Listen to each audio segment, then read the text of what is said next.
வரலாற்று ஆசிரியர்கள்லாம் வந்து நம்ம காலங்களை வந்து ஒரு சமணர் காலம், பாண்டியர் காலம், பல்லவர் காலம், சங்க காலம் அப்படிலாம் வந்து பிரிப்பாங்க. ஆனால் இப்போ நம்ம வாழுங்காலத்தை எப்படி பிரிக்கலாம்னா வந்து சங்கிகள் காலம், தற்கூரிகள் காலம் அப்படிங்கிற மாதிரி பிரிக்க வேண்டியிருக்கு.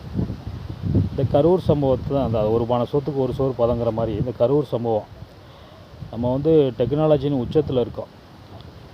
எல்லா ஆதாரங்களுமே இப்போ கிடைக்கிது டெக்னாலஜிகிட்டேருந்து.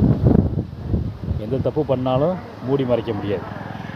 அந்த மாதிரி தான் இப்போ டெக்னாலஜி காலம். எல்லா ஆதாரமும் இருக்குது, எல்லாமே இருந்தும் மக்கள் பக்கம் நிற்கிற ஒரு அரசை வந்து இவ்வளோ தூரம் வந்து குறை சொல்கிறீங்க. அவங்க மேலேயே வந்து பழியை தூக்கி போட்டியே சதி பண்ணிட்டாங்கன்னு சொல்கிறீங்க. இவ்வளோ டெக்னாலஜி இருந்துமே வந்து ஸ்டாலின் வந்து இந்த தற்கொலைலாம் மாட்டிக்கின்னு இந்த பாடுபட்டார்னா அப்போ வந்து டெக்னாலஜியே இல்லாத காலம் கலைஞரோட காலம்.